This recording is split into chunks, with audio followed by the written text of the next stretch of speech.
Good morning, good afternoon, and welcome to today's Chief Learning Officer webinar, Leading Through Adversity, Adapting to Uncertainty, and Supporting Your Employees in the Face of Fatigue. My name is Steve, and as always, I'll be working in the background here to help answer any general or technical questions you guys may have. Excuse me. With that, let's jump right in. First, there is no dial-in number for attendees. All audio will be streamed through your speakers or headphones, so please adjust your volume there accordingly. At the bottom of your screen, you will see a variety of icons. You will have access to all these tools throughout today's session, so feel free to customize your console however you would like. Among these tools, we have group chat, ask a question, resources, and certification. Please send your questions and all technical issues via the Ask a Question box by clicking on the icon marked Q&A, type in your question, and click Submit. If you have a technical question, the answer will appear here. Any content-related questions for our speakers today will be read at the end if time allows. The certification code for this webinar will appear in the certification box located to the right of your slide once you have met the required watch time. You can download today's webcast slides via the green icon labeled Resource List. Don't forget you can chat with your fellow attendees by joining the live group chat. And finally, you will receive a link to the recording of this webinar in a follow-up email, so please allow at least 24 hours after the conclusion of the event before the information is sent.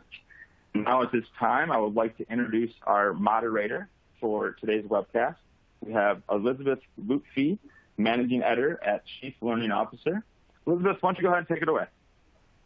Thanks so much, Steve, for that introduction. Hello, everyone, and welcome to this week's CLO Spotlight webinar. Like Steve mentioned, my name is Liz Lutfi, a Managing Editor for CLO.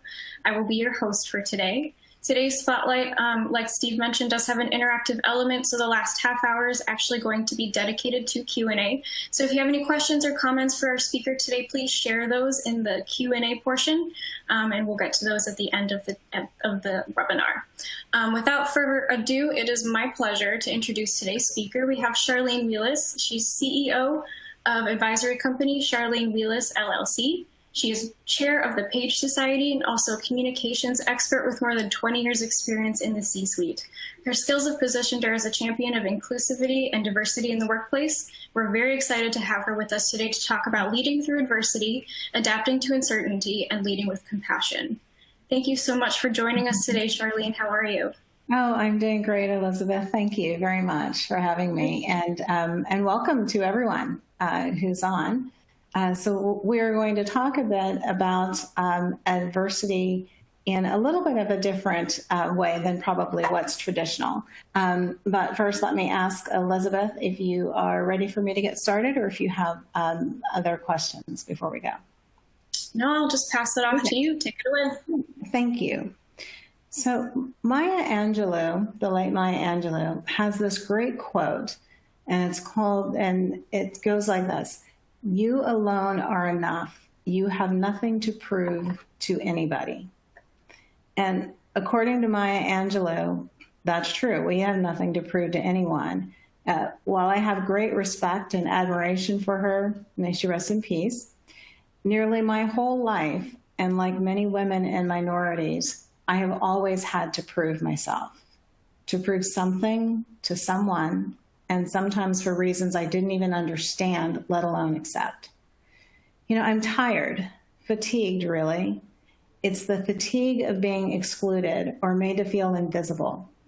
In my personal life and in the corporate world, these emotional burdens have been prominent for as long as I can remember. As I was growing up, learning how to be a little Black girl in a society that all but determined my value. And later, as I began building my career, and even later, when I defied the odds and reached professional success. For years, I worked within the system, even if the system didn't work for me. I learned what behaviors were being rewarded and how to uplift and inspire others, even as I was feeling pushed down.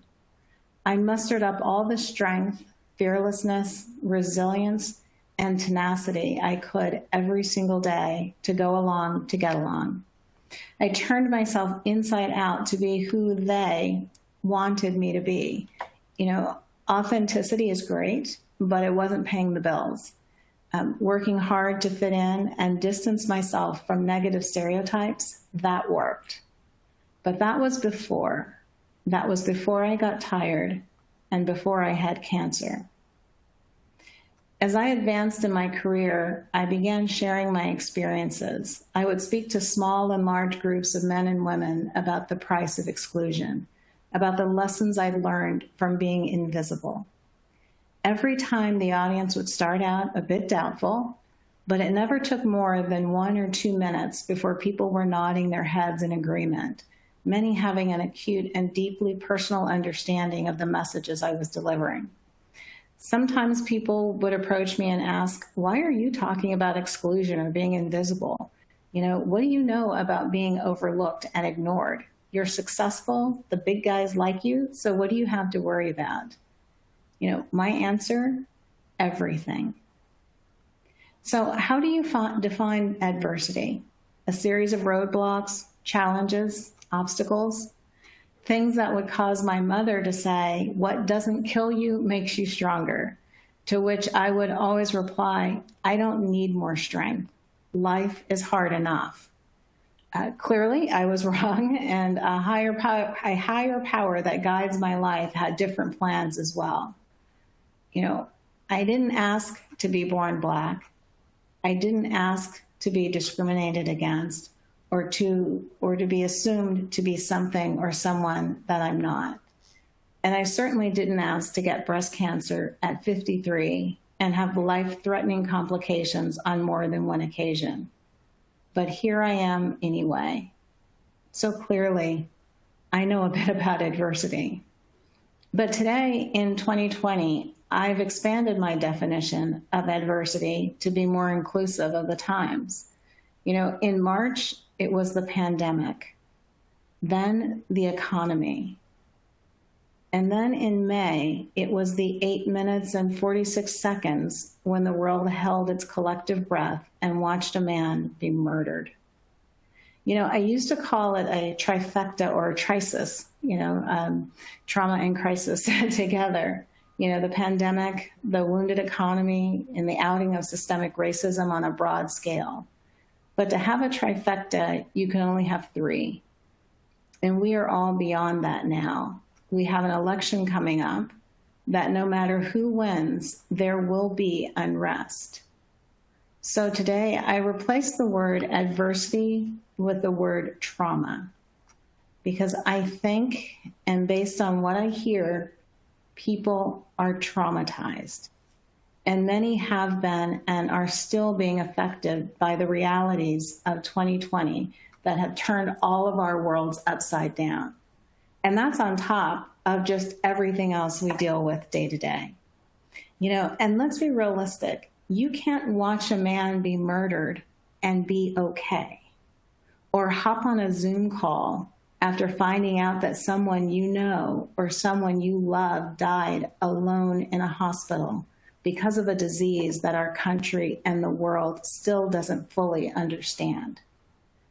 And let's not even talk about the whole school situation for working parents, and that women are being forced to leave the working world in astronomical numbers, walking away from a career that in some cases they've spent their lifetimes building.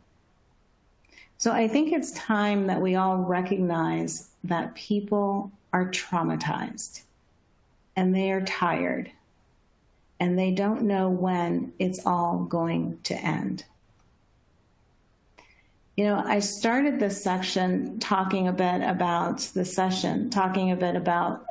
my own experience and to illustrate my own challenges. But I'm going to switch gears a little bit to talk again about what I think is going on today, and particularly around employee well-being, which I imagine is right in your wheelhouse. And what does this new next normal or rolling reality mean for our employees, for our businesses, and ourselves? I need to make something clear. When your people are at risk, your business is at risk. And it bears repeating. When your people are at risk, your business is at risk. So what is the role of the CLO in this mix? Well, I don't really know because I'm not a CLO, but if I had to give an educated guess, I'd say you're part professor, part L&D extraordinaire, part therapist, and part consigliere to each other and the other leaders in your company or organization. How we have led in the past will not be sufficient today or in the future. It's no longer about training and the requisite hard skills for the job. Now it's time to equip, encourage, and embolden our leaders to lead with empathy, humanity, and compassion. From the chairman and CEO to every employee, it's about transformative leadership, intentionality, and being deliberate.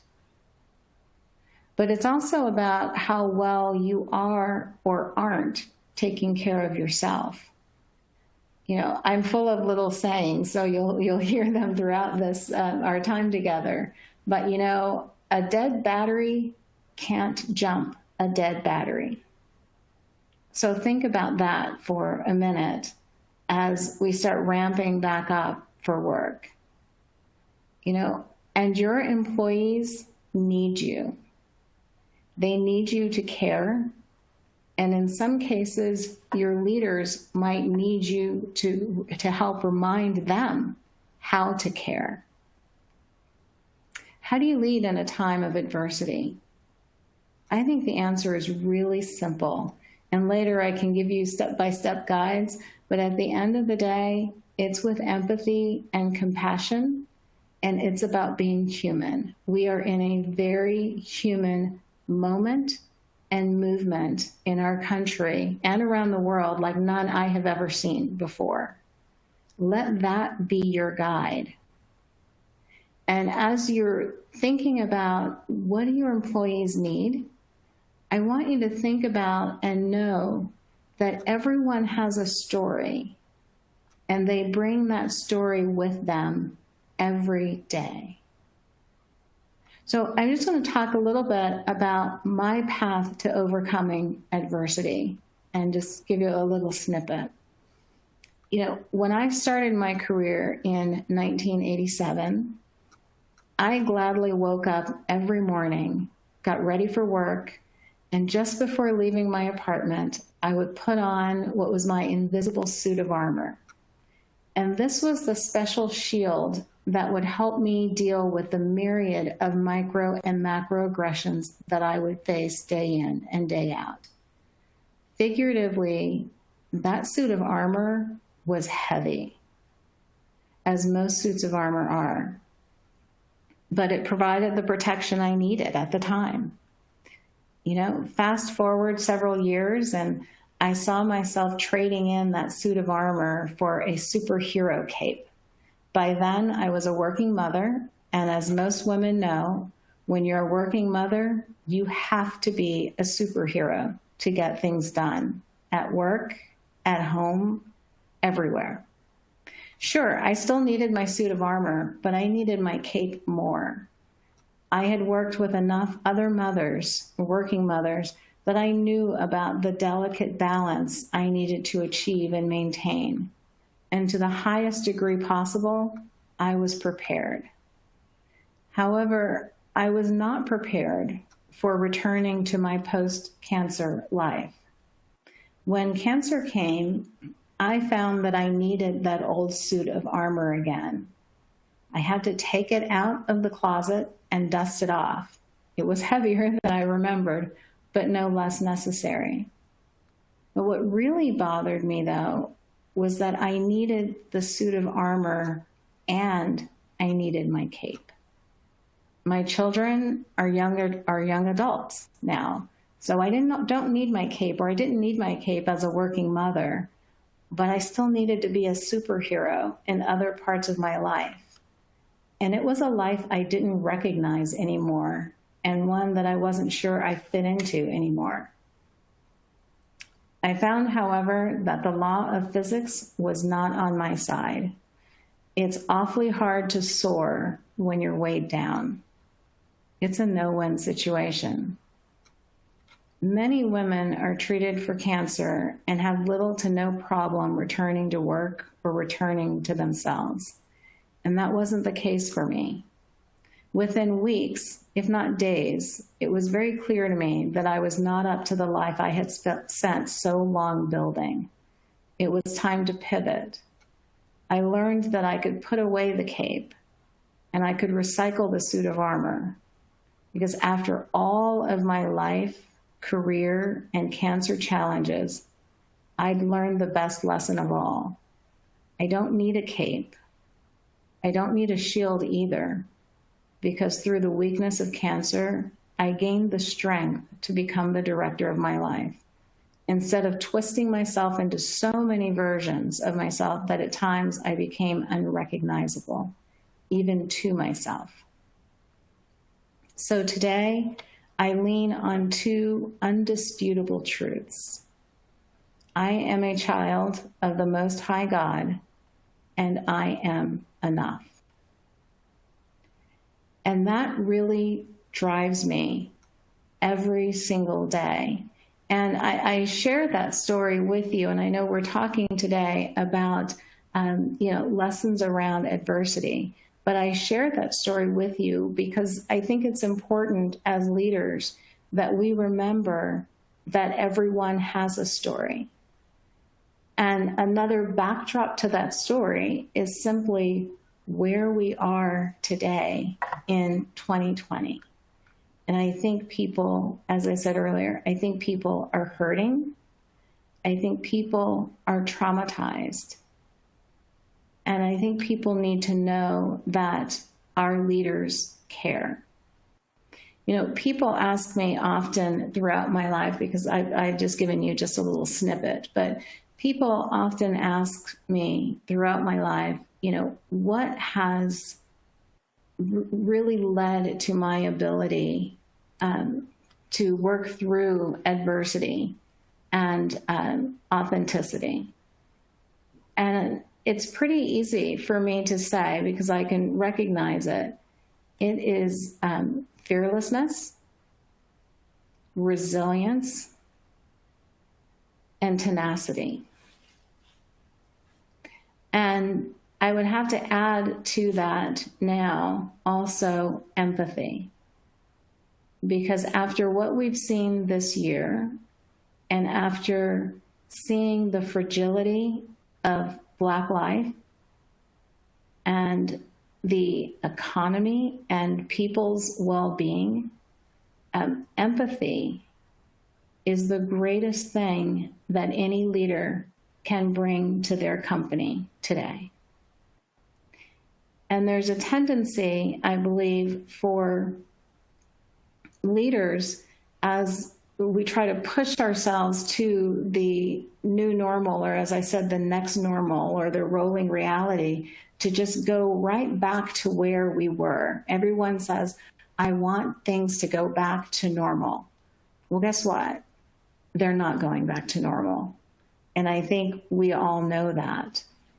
But what we don't know is what we need to bring to the table in order to lead effectively. And that's why earlier I talked about the importance of making sure that you're okay, because your employees are going to need you. And if your employees are tired, you're tired. All right? If your employees feel fatigue, you're fatigued. And I'm hearing stories when I talk to people about people starting their day at 6:30 and finding at midnight they're still working, and they still have to have lives and they still have families. So hear me on this piece of advice. That is not sustainable, not for you and not for the employees in your company. And I think it is incumbent upon us who have important roles in companies that help drive change and drive transformation, take these lessons and learn from them to create the new companies, right? The company of the future. For years, I worked in what I called butts in seats companies. And what I mean by that is if there wasn't a butt in the seat, then the person must not be productive. They must not be working. They must be doing something that they shouldn't be doing. And that's just not the case. As we saw our world get turned upside down, we realized that people can be productive from home as long as they're also being supported, by their companies and by their teams. And so this next normal, I have no idea what it's going to look like. I have no idea how many people are going to make it through and understand how the world works today. But what I do know is that empathy trumps everything. Today in leadership, you take care of your employees, they take care of your customers. And I'm just going to end on, again, saying something that I've already said. If your people are at risk, your business is at risk. And I'm pretty sure that most people feel that they're at risk today. So that's kind of it for my more formal remarks. And I know I hopped in between a little bit of the personal adversity as well as the business environment. So I'm happy to take questions on either, because I do want to make sure that that at the end of this webinar, you feel like you have concrete things that you can take back to your work that I shouldn't make it sound like you're not working now, but that you can take back to your companies to help you be more effective. So with that, I'll turn it back over to you, Elizabeth. Thank you so much, Charlene, for such a authentic and frank discussion and talk about just really trauma. And like you were saying, we're all sort of going through the motions right now. And I think as leaders, I think it's really important to remember that we also have to take care of ourselves too. And so that's why I think with you speaking so authentically, thank you so much for sharing so much. Like you were saying before we hopped on, you're an open book. And I think that's really, really powerful. So with that, I do have a few questions prepared for you while we're waiting for questions to come in through the chat. I'm going to ask my co-host, Ashley St. John, to sort of help me go through those once they start coming in. But Charlene, just to sort of start things off with our few questions, I wanted to, you mentioned that you wanted people to have some concrete things that they can take away from the chat. So I think my first question for you then is about the concept of safe spaces. I think we've been talking about that a lot just as an industry. And I think learning leaders especially have this really great position where they are in L&D because they have so much of a stake in company culture. So safe spaces are something learning leaders can really, really pay attention to. So my question is, what are some of the concrete steps leaders can take to sort of ensure they're creating those safe spaces at work to talk about issues or things that do cause adversity? Sure. So one thing that I always like to tell people, Elizabeth, is that, it's time to get comfortable with being uncomfortable. And often that state of being uncomfortable involves creating those safe spaces. Because now what's happening is, we're talking about things at work that we've never talked about before in any kind of a serious way. So one thing that I really would like to see continue, and that I think the CLOs and as well as communications people really have a role in, is keeping that conversation going. There will be a tendency as we, move on into regular work that, okay, we took care of this, now let's just move on. But employees are still going to be suffering, whether it is the racial justice, that's the issue, the economy, the pandemic, the election. I mean, I could just go on and on and on. But I think keeping those conversations going are critical. Working with, I know people on this call are experts in learning and development, And it's crucially important that you help your leaders understand how to lead with empathy and compassion, how to be human first, and a CEO second. And I know that might sound a little strange, but I've worked at technology companies. I've worked with a lot of engineers, and quite frankly, how to lead that way does not necessarily come naturally to them. So I certainly believe that as you're looking at training, and I know a lot of people are talking about unconscious bias training, and they're talking about macro, micro aggression training. I think that there is a very special piece of training for leaders that companies should embrace, and it's how to lead in this new environment, because it's very different from what we've had before on that. So keep the conversation going. Think about the types of training that you have and that you might be offering. And I guess I would be remiss if I didn't say, in that training, make sure that you're paying attention to systemic bias and systemic racism within those trainings, because I've seen that happen, and it just undoes everything that you're actually trying to do. And if you don't have, Liz used the term safe spaces, but if you don't have a regular program around uncomfortable conversations or courageous conversations, whatever you want to call it, this is a great time to implement that in your organization.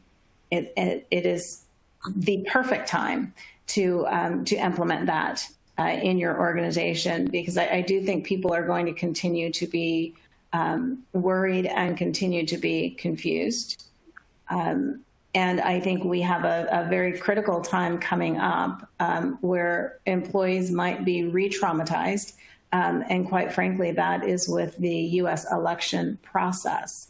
No matter who wins, there's going to need to be healing. Mm-hmm. So, sorry, Liz, that was a long answer to your question. No, that's totally okay. And you're so right, just to kind of echo, it can't be just a check the box sort of initiative. These issues, like you mentioned, unconscious bias, implicit bias, these are issues that are going to take more than just, one training session to understand and then to also address. We actually had a question come in from the audience that I will read off. So this attendee asks, how do you take care of yourself as a leader to be healthy, to lead others in time of adversity?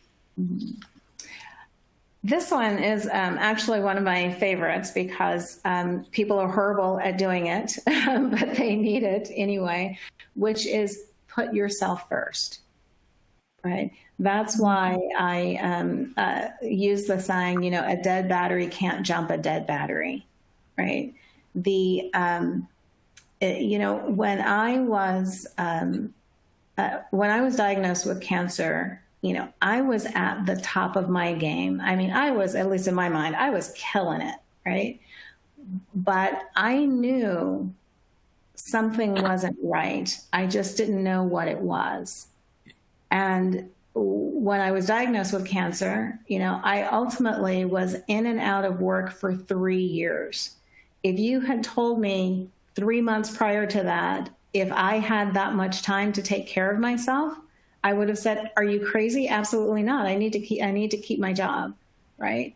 So this is me asking you to take care of yourself so that you don't end up in a similar situation.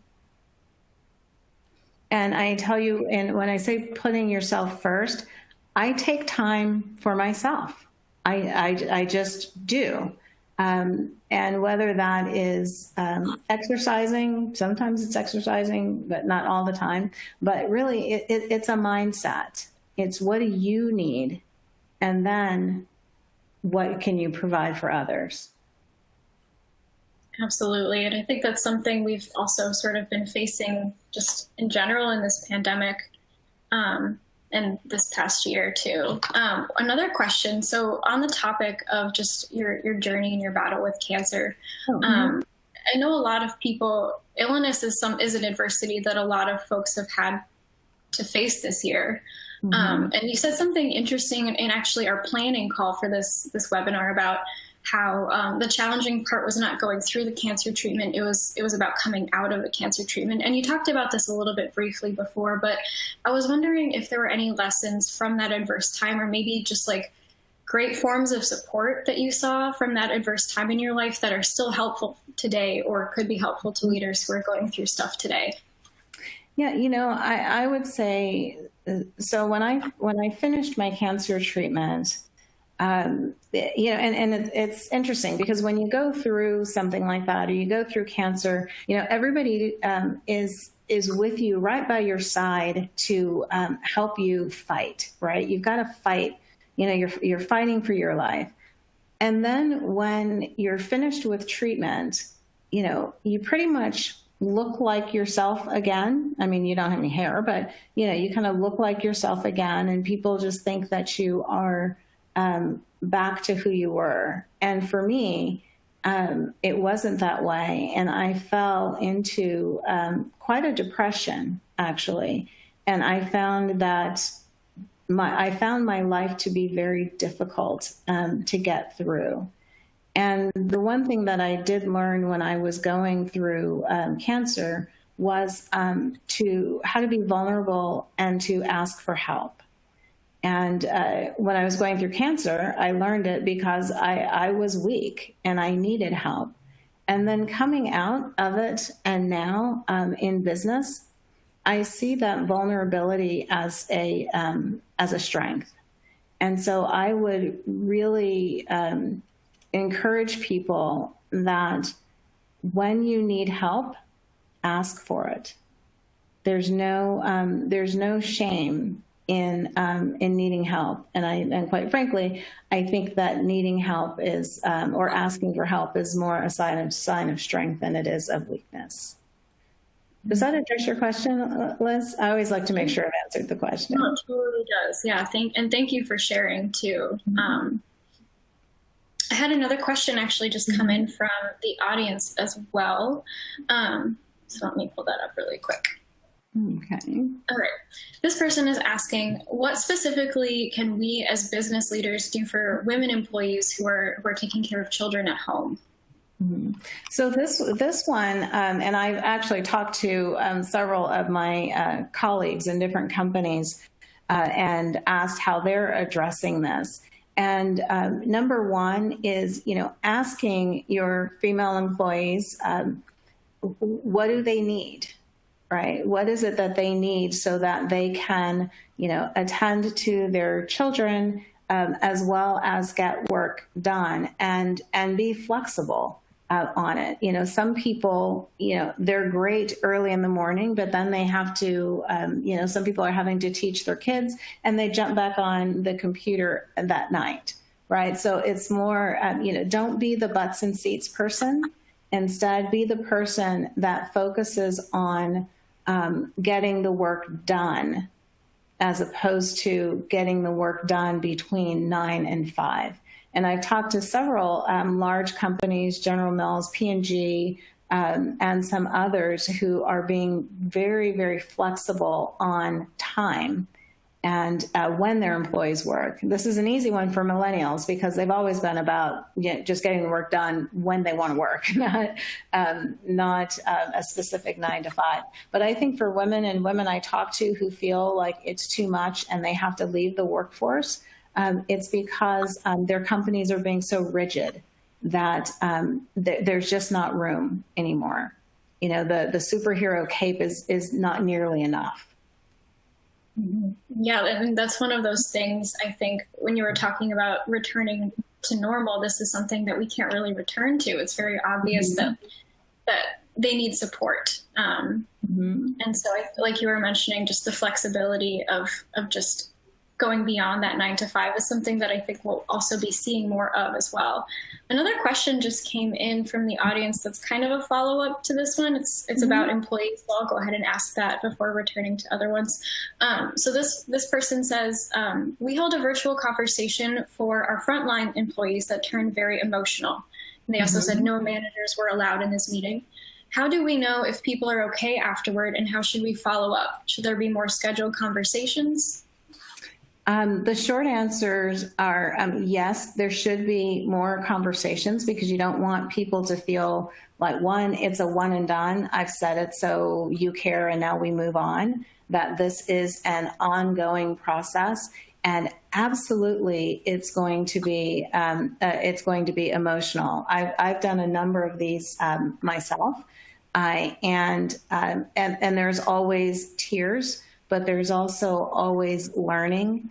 And your employees who share the difficult experiences that they have, they need to know that you're okay with the fact that they've shared so much with you. So, sometimes there's a tendency when we have conversations where it gets uncomfortable, then you leave and nobody talks about it anymore. So how do you know if your employees are okay? You ask them, right? And you say, hey, I really learned something when you told XYZ story, or I really felt something, and I can only imagine how hard that must have been to share that. Are you okay? Is there something that you need? So it can really be as simple as asking the question and caring. Mm-hmm. Absolutely. I think, so my next question is about empathy. So I feel like this sort of leads right perfectly into it. We've been talking so much about empathy and this concept of belonging a lot this past year, especially just, I think, in the sense that we've realized that some of the folks at work aren't coming to work authentically as themselves, and we need to be able to sort of create that safe space for them to do so. Teaching empathy, though, is really, really tricky. And so my question for you then is, what can leaders do personally to make sure that they are showing empathy toward the needs of their employees, especially if it's something they've personally never experienced? Because I feel like showing and exhibiting empathy is a great way to teach other folks how to be empathetic. And so the question is then, how do leaders sort of embody that? I think leaders can embody that by being human, people first, and and a CEO or a senior leader second. I'm sure when when companies were having these conversations, particularly having conversations around what I call the Black lived experience, you could feel the pain without having experienced the pain. When we all were witness to George Floyd's murder, you felt the pain without having experienced the pain. So it's a matter of how do leaders become more empathetic? Is they have to be human. So often people live in this space of where it's business, it's not personal, right? And so they leave their personalities, or they leave their lives or their humanity at the door before they walk into work. Well, you know what? If it involves people, it's personal, period. Right? And so be human first, and talk from it, and give, de-risk the situation for your leaders. It is really okay for a CEO or a leader to say, I don't know the answer to that, or, I haven't walked in your shoes, but let's talk about it, right? It's creating a culture of openness that that has never existed before. And I think this is the first time that we actually have that opportunity. And I think people in the learning organization can really be vital to transforming an organization's culture in this way. Mm-hmm. Yeah, absolutely. I think I totally lost my train of thought there, but I feel like now, especially, now more than ever, I feel like these elements are just so important. You talked a lot about just the, to use your words, leading as humans first, which I really, really like. Do you have your own leadership mantra, or has that sort of become yours this past year? I'd say it's been more, it's probably been more prevalent or prominent this year in my leadership style than it has in the past. I chair the Page Society, which is the membership organization for chief communications officers. And so, that has really given me the opportunity to understand different companies and what's going on in different companies and what's needed. And I would say across it's that people in your companies need to know you care, right? Because the things that they're going through, are big.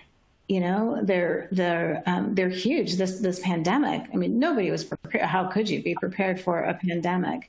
And then this racial unrest and the protests that turn into riots, and your people just aren't okay. And so I think you just have to I think you have to address your people from a point of humanity.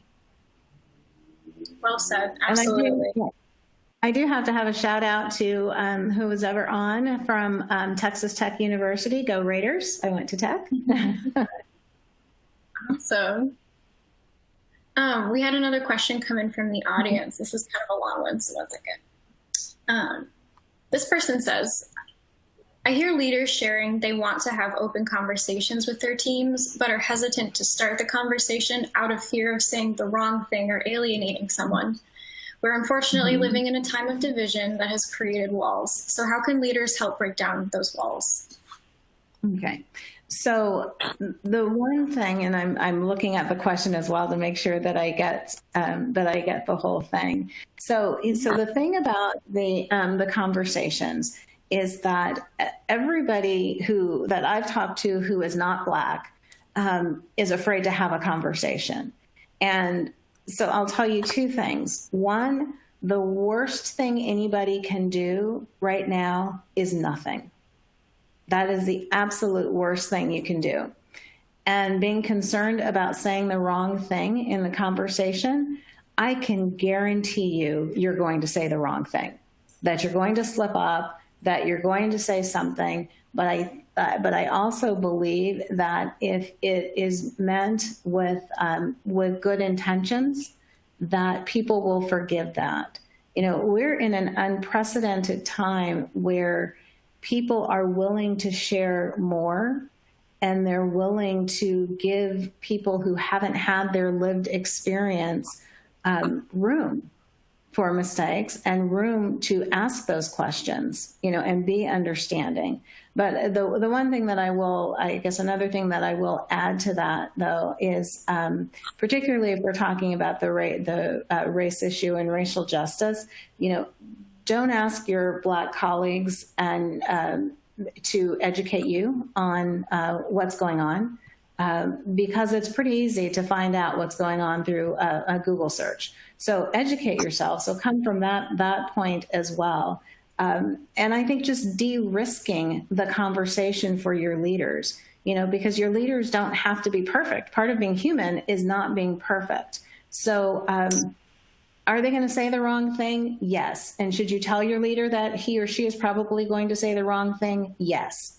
And is that okay? Yes. It's okay to say the wrong thing as long as you're coming from an authentic place.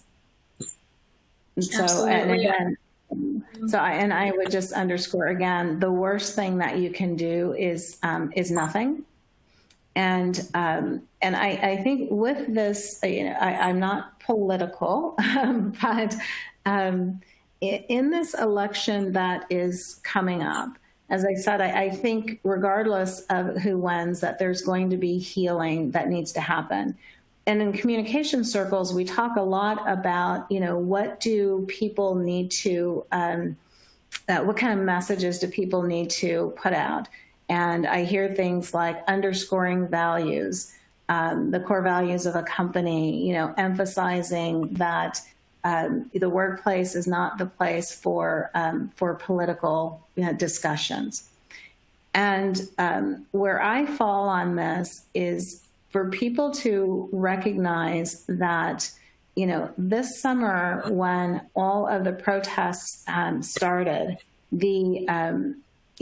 one beautiful thing about it is that there were multiple ethnicities that were all part of the protests and cared. And for, I think, the first time, Black people felt that people cared about Black people, right? There is the potential, depending on how the presidential election falls out, there's the potential for an entire group of people, Black people, to believe and feel that they now have proof that Black lives don't matter. And I'm not saying that as a political statement. I'm saying that as have that in the back of your mind when you're thinking about what messages or even how to approach your workforce as we go through what could be, a 2-week election process, right, to figure out who won. But I just think that that's really important. And that's another time where someone might be inclined, or a leader might be inclined to not say anything, right? The worst thing you can do is do nothing. Yeah, definitely. I think especially as, leading into this election, I think there's sort of power in what we don't know and what we question, and there's so many resources out there for us to sort of understand these issues better. And also webinars like this as well. So I guess, going forward, I guess it's leading with that sort of idea of, you don't know what you don't know, but just do something and lead with empathy. Empathy for sure. I wanted to give you a second to plug your book, because for those of you who don't know, Charlene just published her book. It's called You Are Enough, Reclaiming Your Career and Life with Purpose, Passion, and Unapologetic Authenticity. It's about, I believe, your experiences as a Black female executive in a predominantly white industry, as well as, lessons, again, from your cancer journey and lessons from your lessons from being in Visible Talk. So I wanted to give you a moment to just sort of plug that, if there are any lessons that are relevant to today's talk. Yeah. So, you just said everything of what the book is about, Liz, but it's really, as I had said in my opening remarks, when I came out of my cancer journey, which was 3 years, it took about 3 years. And, I just couldn't walk into my life. For whatever reason, it just didn't fit anymore. So I stepped away from a C-suite job that I'd spent my whole life building towards. And when I tried to take a step back and say, okay, well, am I going for that next CCO job? What became clear to me was that I needed to write a book, because I had a lot to say about being a Black female executive, and most often the only Black female executive in multi-billion-dollar global companies that I worked for. And throughout those years, I have about 11 lessons that I've learned. And I have a lecture that's called Lessons from Being Invisible, where I talk through all of those lessons and then also strategies to get around those lessons. And that's really what the book is about. And then interspersed in there within the book is how I also used those lessons to help me in my cancer journey, and kind of understand what was happening and what was going on. Because you just, I got to a point that I turned down in my house. I turned face down all of the photos in my house where I was in them, because I would look at that person, this is pre-cancer, I would look at that person and I would think, I'll never be that person again. And that was really sad to me. So I kind of had to mourn that person and then figure out what my life needed to look like.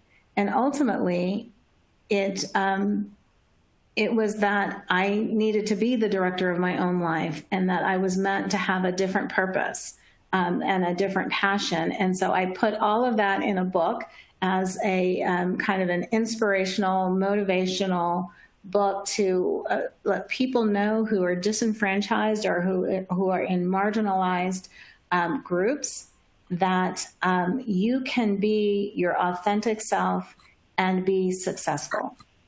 And you don't have to spend years turning yourself inside out. And so, so the book actually it'll actually be available for sale. Well, I think next month it's going up for pre-sales, but then it'll be available at the beginning of 2021.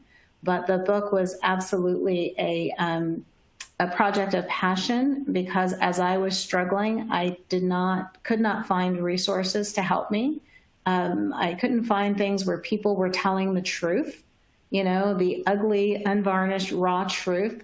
And so I wanted to do that so that people didn't think that they were alone. And it really is the raw, unvarnished truth in the book. Yeah, I will have to get my hands on a copy. It sounds like you created the perfect resource for, God forbid, anybody has to go through, what you've gone through in cancer.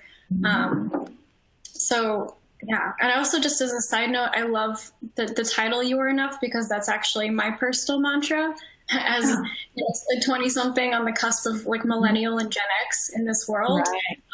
I adopted it actually in high school, and I've been using it for about 10 years. So I really love that. That is so great, because people and women of my generation, we have struggled with that for years and years, and many of us still struggle with it.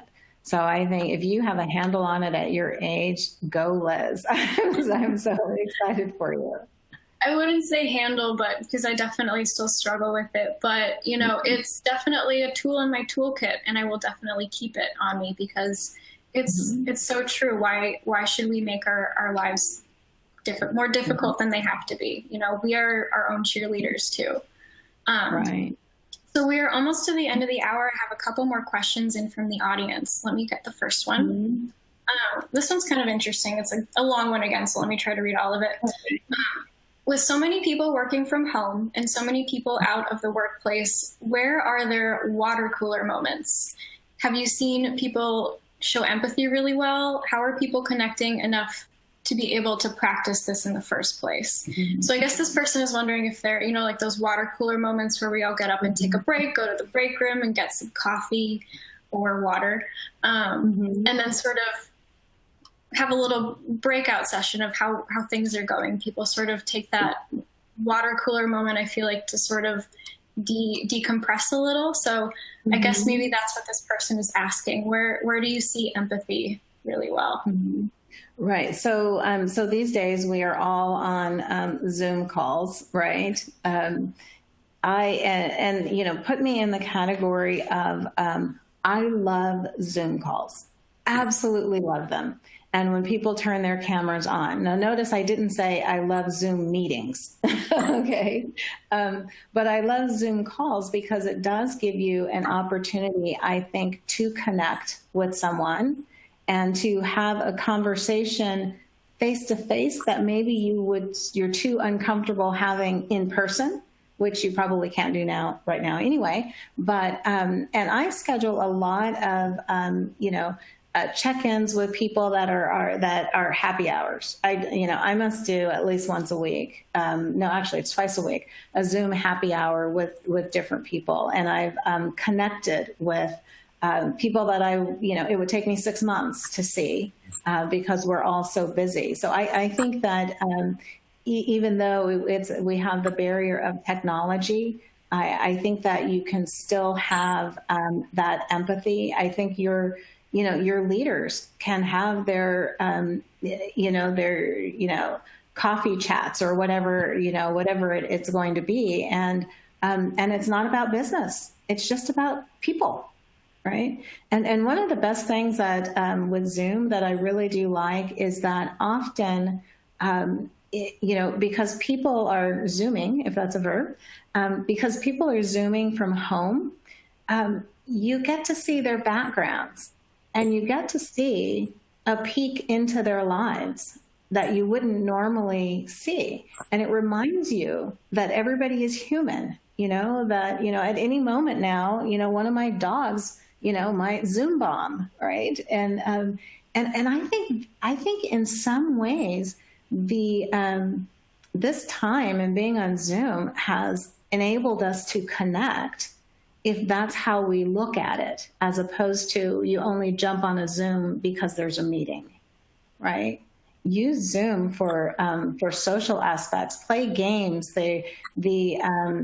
What was it? My husband recently did a Zoom call or was planning a Zoom call with his team that the Spy Museum in DC was doing. And it was all just kind of about fun, right? Just everybody just kind of relaxing and having fun. There's an organization where you can invite a llama to your meeting. And why you'd want to, I'm not sure, but they are booked for months, But I say have fun with it, because that will bring you closer together and that will make the conversation easier. I would love to meet a llama. Right. Well, I'll have to email you the farm that's doing that. That's so funny. Yeah, you are so right. Just as a side note, I'm amazed that my 2 cats haven't woken up behind me, because they're at school, but usually around this time they're waking up and screeching for food. But you're so right. It kind of adds an element of authenticity to all of these discussions now, I feel like. I've met some of my coworkers' children and pets and stuff like that. You're right, human first. I have one more question. Yeah, go ahead. Yeah, I was just going to say, I'm old enough to remember the days when, if you worked from home, you kind of whispered it and you wanted everything to be completely quiet because it was considered unprofessional if somebody heard a baby cry or a dog or this or that.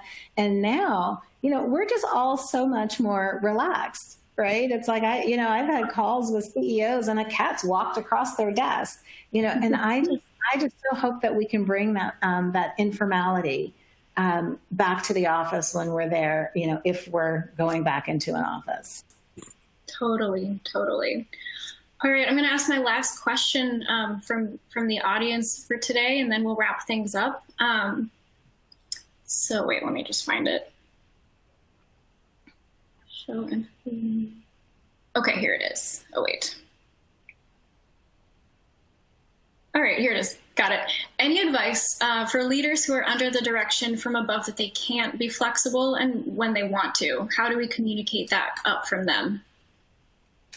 Oh gosh, boy, oh boy, have I been in this situation before. Mm-hmm. So, as I said, I'm a bit fearless. So, one of my life mantras is that it is easier to seek forgiveness than ask permission. So I often operate that way. And typically when I want to do something that's daring, that maybe I say the guys above, because for me, it's always been the guys above. I always position it as a pilot, right? I always say, so, I'm hearing that my team are, they're not being as productive as I think they can be. I'd like to pilot something for about 2 to 3 weeks and see how that works, right? Because for whatever reason in companies love pilots, right? If you say that you're going to change something, everybody gets nervous, like, oh my goodness, you can't change it. But a pilot, for some reason, people say, oh, okay, it's kind of an experiment. It's not forever. But then when it works, you get a little bit more room, right? I will say, because I've worked for them, there are leaders who are butts in seats, period. They don't believe in flexibility, and you're not going to move them off of it at all. So that's one of those things where you either get in line or you get out of the way, right? And I'd say get out of the way. But because today, in today's world, we all need flexibility for our lives to work, period. We need the flexibility. But again, it's always easier to seek forgiveness than ask permission. Love it. I love the idea of piloting. That's a great little tool to use as well. Mm-hmm. All right. Well, thank you so much, Charlene. That is all our time and all we will nitpick your brain with. Thank you so much for your time today and answering all of our questions and for sharing a really, really authentic talk with us too. Thanks so much for your insight. My pleasure. And I know there are questions that we didn't get to. And so if there's a way to do that, I'm more than happy to address those questions via an email or whatever would make sense, because I do want to answer people's questions. So, but thank you. You've been a great group. I appreciate the questions coming in, and it's been really nice to have this hour with you. Yeah, we'll definitely we can get people to connect with you over LinkedIn. There's going to be a follow-up email, I believe, sent out. So if we want to continue the discussion, definitely find Charlene on LinkedIn. Amazing chat. Thank you so much. Steve, I'm going to hand it over to you to wrap things up. Thank you so much, Liz. Thank you for moderating this wonderful event. Thank you, Charlene, for taking the time to present all this valuable information to us and with us. Thank you to the audience for taking the time out of your day to join us, and I'm sure you guys can take a handful of things away from this presentation. Lastly, I want to thank Chief Learning Officer webinars, and you guys continue to support that. Make sure you guys join us for our next one, Learning Analytics, Inception to Maturity, Wednesday, November 4th, 12 p.m. Eastern, 9 a.m. Pacific. With that, stay safe, everyone, and have a great day. Thank you so much, everyone. Thanks again, Charlene.